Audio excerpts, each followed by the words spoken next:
গাজীপুরের টঙ্গীতে ইজতেমা ময়দানে সংঘর্ষের ঘটনায় মাওলানা সাতপন্থী নেতা ওয়াসিফুল ইসলামকে গ্রেপ্তার করেছে পুলিশ। বৃহস্পতিবার রাতে রাজধানীর খিলক্ষেত এলাকা থেকে গ্রেপ্তার করা হয় তাকে। এর আগে সন্ধ্যায় সাতপন্থী 29 জনের নাম উল্লেখ সহ অজ্ঞাত কয়েকশো জনকে আসামি করে টঙ্গী পশ্চিম থানায় হত্যা মামলা করেন মাওলানা জুবায়ের অনুসারী আলম হোসেন। টঙ্গীতে ইজতেমার ময়দানে সংঘর্ষে প্রাণহানির ঘটনায় 29 সাতপন্থী নামসহ অজ্ঞাত কয়েকশো জনকে আসামি করে টঙ্গী পশ্চিম থানায় মামলা হয়েছে। এই ঘটনায় একজনকে গ্রেপ্তার করেছে পুলিশ। রাতে মাওলানা এস.এম. আলম হোসেন টঙ্গী পশ্চিম থানায় এ মামলা করেন। ভারতীয় গোয়েন্দা সংস্থা রিসার্চ অ্যান্ড অ্যানালাইসিস উইং রয়ের সন্দেহভাজন এজেন্টকে গ্রেপ্তার করা হয়েছে। ভারতীয় কুলাঙ্গার সাদ তাবলিগ জামাতের উপরে কিভাবে হামলা করেছে, সাদের নেতৃত্বে এবং নরেন্দ্র মোদী শেখ হাসিনার যৌথ পরিকল্পনায় বাংলাদেশকে বিশ্ব দরবারে হেয় প্রতিপন্ন করার জন্য আলেম উলামারা জঙ্গি এবং মানুষ হত্যাকারী চারজন মানুষকে হত্যা করেছে টঙ্গীর আজকের বিশ্ব ইজতেমার মাঠে। ইরতেজা হাসান জর্জ একসময় র্যাব ডিবি পরিচয়ে সাতক্ষীরা এলাকায় প্রতারণায় জড়িত ছিলেন।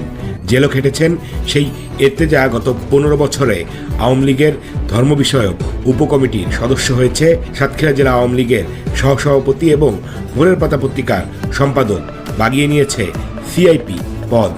এর বাইরেও তার আরও একটি বিশেষ পরিচয় আপাদমস্তক বাটপার। প্রতারণা, জালিয়াতি, নারী কেলেঙ্কারির অভিযোগে জেলও খেটেছে। প্রতারণা, জালিয়াতি এবং নারী কেলেঙ্কারির মতো অপরাধে জড়িত সাতপন্থী নেতা ইরতেজা হাসান। তো এই ইরতেজা হাসান এবং ওয়াসিফুল ইসলামরা এরা তো তাবলিগওয়ালাদের হত্যা করবেই, কারণ এরা এতদিন ধরে আওয়ামী লীগের এজেন্ডা বাস্তবায়ন করেছে, আওয়ামী লীগের মিশন বাস্তবায়ন করেছে।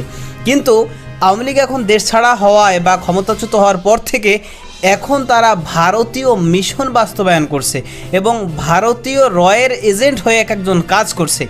কিন্তু এইবার বিশ্ব ইজতেমায় তাবলিগওয়ালাদেরকে হত্যা করে এবং তাদেরকে নৃশংসভাবে কুপিয়ে আহত করে এইবার একেবারে হাতে নাতে ধরা পড়ে গিয়েছে ভারতীয় রয়ের এজেন্ট, ভারতীয় দালাল, এই সাতপন্থী ভণ্ড নেতা ওয়াসিফুল ইসলাম। দর্শক, এ বিষয়ের কিছু অংশ ভিডিওর শুরুতে শিরোনামে আপনারা দেখে এসেছেন, বিস্তারিত দেখবেন পুরো ভিডিও জুড়ে। এ বিষয়গুলো দেখার পূর্বে আপনাদের একটা অনুরোধ করব, যারা আমাদের চ্যানেলে নতুন আসছেন চ্যানেলটি সাবস্ক্রাইব করে অল ক্লিক করে বেল আইকনটি চালু করে দিবেন, তাহলে নিত্য নতুন পরিবেশন করা আলোচিত সংবাদগুলো অটোমেটিকভাবে আপনারা পেয়ে যাবেন। দর্শক, চলুন আমরা দেখব যে ভারতীয় দালাল, ভারতীয় রয়ের এজেন্ট যে ওয়াসিফুল ইসলাম সাতপন্থীদের নেতা, সে যে হাতে নাতে ধরা পড়েছে সেটা আমরা দেখার পূর্বে প্রথমে একটু দেখব যে এই সাতপন্থী অন্য নেতা যে ইরতেজা হাসান, ভারতীয় রয়ের আরেক এজেন্ট, এ যে এতদিন ধরে যেই সমস্ত প্রতারণা, বাটপারি, দুর্নীতি, নারী কেলেঙ্কারি সহ যত ধরনের অপকর্ম এরা করেছে সেগুলো কিছু অংশ আমরা একটু দেখে এরপর ওই বিষয়টা দেখব। ধৈর্য ধরে একটা লাইক দিয়ে ভিডিওটি দেখতে থাকুন এবং আপনার মতামত কমেন্টে লিখতে থাকুন।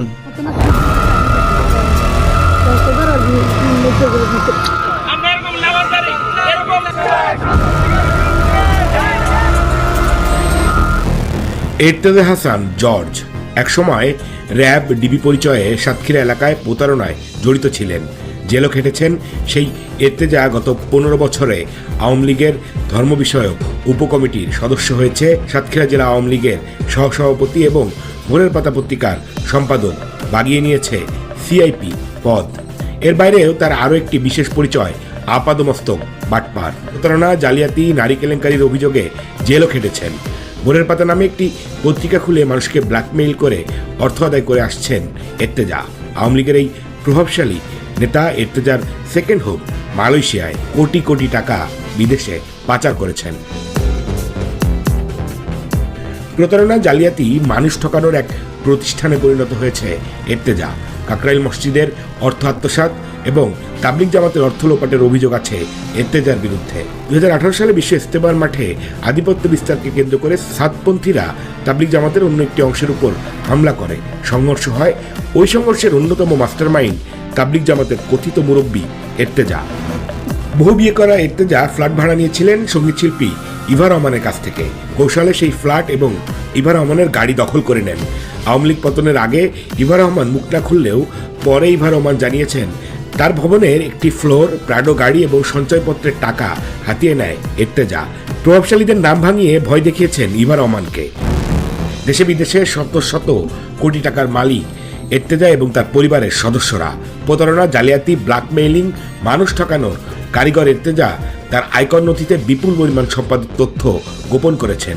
তার কয়েক বছরের আয়কর নথি এসেছে আমাদের হাতে। 2022-23 সালে আয়কর নথিতে এর্তেজা মোট সম্পদের পরিমাণ ছিল 5 কোটি টাকার মতো। ঢাকায় 2টি ফ্ল্যাট এবং স্থাবর একটি জমির তথ্য আয়করে দিয়েছেন। দেশের বিভিন্ন জায়গায় এর্তেজা হাসানের কয়েকশো বিঘা জমি আছে। গাজীপুরের পুবাইলে 105 শতক, মুন্সিগঞ্জের মাওয়া এলাকায় 100 শতক, সাভারে 314 শতক, আশুলিয়ায় 166 শতক, জোয়ার সাহারা এলাকায় 5 শতক জমি। এই তালিকা ছাড়া দেশের বিভিন্ন জায়গায় এর্তেজা এবং তার পরিবারের সদস্যদের নামে বেনামে সম্পদ গড়েছে। এসব সম্পদের তথ্য আয়কর নথিতে উল্লেখ করেনি, কারণ অবৈধভাবে উপার্জিত অর্থে বিনিয়োগ করা সম্পদ এগুলো। মিরপুর এলাকায় এর্তেজার বর্তমান ড্রাইভার রবিউল এবং সাবেক ড্রাইভার মানিকের নামে বেশ কয়েকটি দোকান কিনেছে এই এর্তেজা। ভাসানটেক এলাকায় এর্তেজার আরও একটি ফ্ল্যাটের সন্ধান মিলেছে, যেটির কথা উল্লেখ নেই এর্তেজার আয়কর ফাইলে। ভাইকে থাকতে দিয়েছেন ওই ফ্ল্যাটে। এছাড়াও ঢাকা ও সাতক্ষীরায় নামে বেনামে জমি কিনেছেন, আওয়ামী লীগের ভয় দেখিয়ে দখলও করেছেন। ব্যাংকের কিস্তির টাকা পরিশোধ করেন না, অনেক মানুষের কাছ থেকে টাকা ধার নিয়ে পরিশোধ করেনি। থানায় জিডি মামলাও আছে। উল্টো পাওনাদারকে হত্যার হুমকি দেন। মাঝে মধ্যে এর্তেজা মসজিদের ইমামতিও করেন। চলুন এর্তেজার মুখের ভাষা শুনে নেই।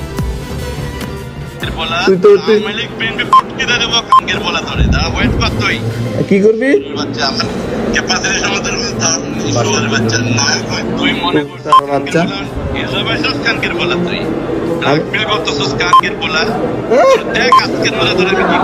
50 কোটি টাকা মূল্যের 5 বিঘা জমির জাল দলিল বানিয়ে জালিয়াতির কারণে এশিয়ান গ্রুপের করা মামলায় জেলে যেতে হয়েছিল এর্তেজাকে। কোটি টাকা খরচ করে সেই মামলা থেকে অব্যাহতি নেন এর্তেজা, অথচ জাল দলিল বানিয়েছিলেন এর্তেজা নিজেই। সঙ্গীত শিল্পী ইভা রহমানের উপর হামলা মামলার ভয় দেখিয়ে 5.5 কোটি টাকা হাতিয়ে নিয়েছে এর্তেজা। একটি মামলা মেটানোর জন্য ইভা রহমানের কাছ থেকে 70 লাখ টাকা দাবি করার সময় এর্তেজা জানান তার বিরুদ্ধে হওয়া মামলা নিষ্পত্তিতে তার খরচ হয়েছে প্রায় কোটি টাকা। মানে গাড়ি টাড়ি সবকিছু তো ভাই করলাম, এখন যেটা হয়েছে কি ভাই লোনে পড়ে গেছি অনেক। শুধু ফ্ল্যাট প্লট জমি জালিয়াতির মাধ্যমে দখল করেন এর্তেজা তেমনটা নয়, বাটপাড়ির সব ডিপার্টমেন্টেই কৃতিত্বের স্বাক্ষর রেখেছেন কথিত ধর্ম ব্যবসায়ী এর্তেজা। ছবির যে প্রাডো গাড়িটি দেখছেন সেটি ব্যবহার করতেন এর্তেজা, তবে এই গাড়ির মালিক তিনি নন। ব্যবহারের জন্য চেয়ে এনে এই গাড়িটি আর তার প্রকৃত মালিককে ফেরত দেননি এর্তেজা।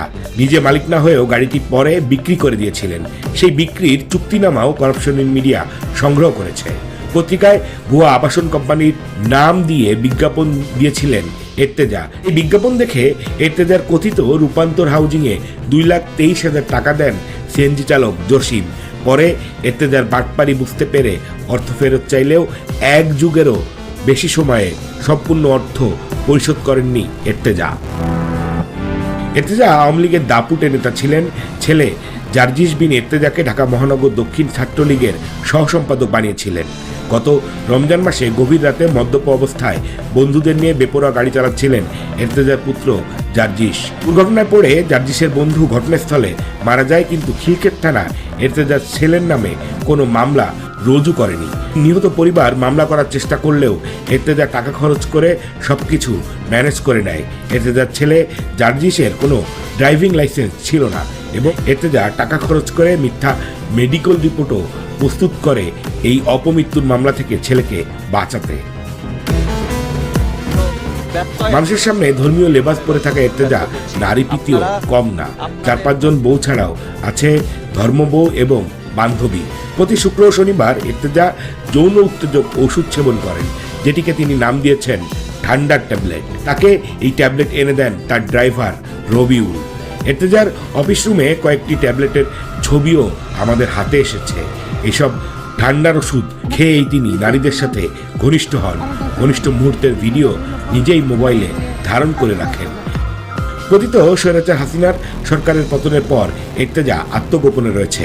আমাদের সূত্রের দাবি, তার ড্রাইভার রবিউলের শ্বশুরবাড়ি নারায়ণগঞ্জ এলাকায় আত্মগোপনে আছেন ছাত্র আন্দোলনে হত্যা মামলার আসামি ইর্তেজা। তবে তার ব্ল্যাকমেইলিং, চাঁদাবাজি, তদবিরবাজি থেমে নেই। ভারতীয় রয়ের এজেন্ট এবং ইন্ডিয়ার দালাল এই মুয়াজ বিন নূরকে ইতিমধ্যেই গ্রেফতার করা হয়েছে, কারণ ইতিমধ্যেই এই ওলামা একরাম এবং তাবলিগওয়ালাদের পক্ষ থেকে মামলা করা হয়েছে এবং সেই মামলায় ওয়াসিফুল ইসলাম, মুয়াজ বিন নূর সহ যেই সমস্ত সাতপন্থী ভারতীয় দালাল এবং ভারতীয় রয়ের এজেন্ট বাংলাদেশে এখনও পর্যন্ত তারা তাদের কার্যক্রম চালিয়ে যাচ্ছে, তাদেরকে একের পর এক ধরা হবে এবং শীঘ্রই ওয়াসিফুল ইসলামও ধরা পড়বে, এটাই আমরা প্রত্যাশা করছি।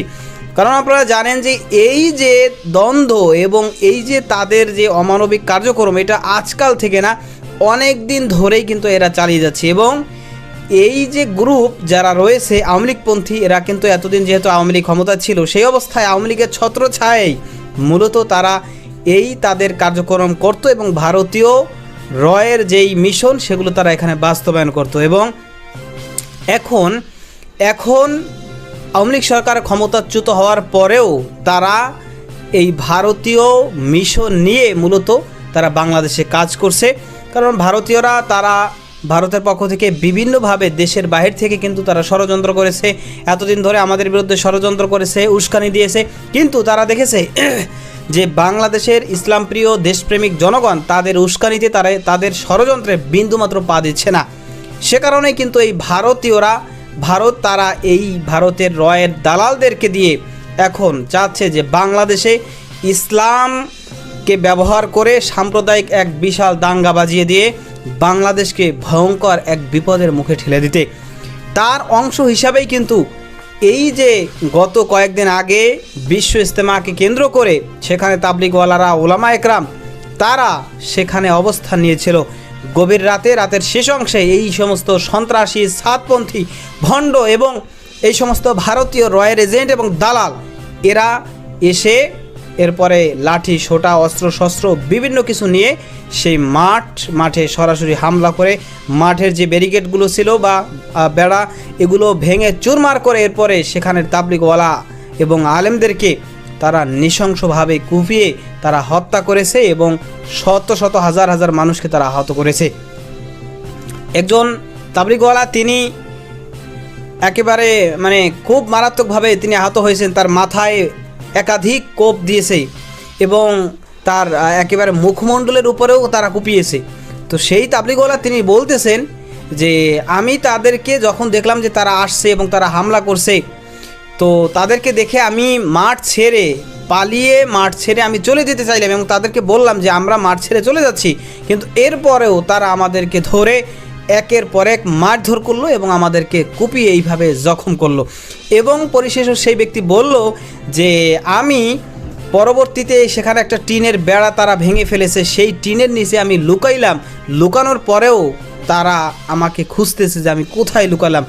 ওদের টার্গেটই হচ্ছে যে আমাদেরকে আহত করা, নিহত করা, একেবারে নৃশংসভাবে কুপিয়ে আমাদেরকে হত্যা করার জন্যই ওরা আগে থেকে প্ল্যান করে, ওরা ষড়যন্ত্র করে মূলত এই মাঠে এসেছে।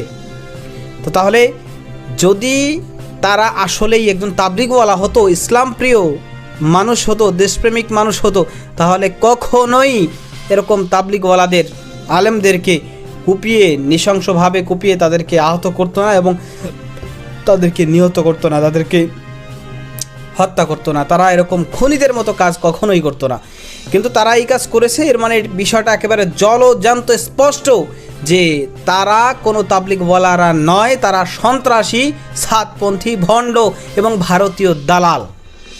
তো এজন্য এই সমস্ত ভারতীয় দালাল এবং সাতপন্থী ভণ্ড এদেরকে আমাদের সব জায়গা থেকে প্রতিহত করতে হবে এবং এদের যে ষড়যন্ত্র, সেই ষড়যন্ত্রকে আমাদেরকে রুখে দিতে হবে। তো দর্শক, যে বিষয়গুলো আজকে দেখলেন সে সম্পর্কে আপনার মতামত কি? এবং বাংলাদেশের মানুষ এখন সকলেই যাচ্ছে এই সমস্ত ভারতীয় দালাল, সাতপন্থী, খুনি, সন্ত্রাসী এদেরকে গ্রেফতার করে যেন বিচারের মুখোমুখি করা হয় এবং যারা আমাদের ভাইদেরকে হত্যা করেছে তাদেরকে সর্বোচ্চ শাস্তি যেন ফাঁসির শাস্তি দেওয়া হয়। আপনিও এর সাথে একমত পোষণ করেন কিনা সেটা কমেন্ট সেকশনে জানাবেন। ভালো থাকবেন, সুস্থ থাকবেন, দেখা হবে নতুন কোনো ভিডিওতে, কথা হবে নতুন কোনো বিষয়। আজকে পর্যন্তই। আসসালামু আলাইকুম ওয়া রাহমাতুল্লাহ।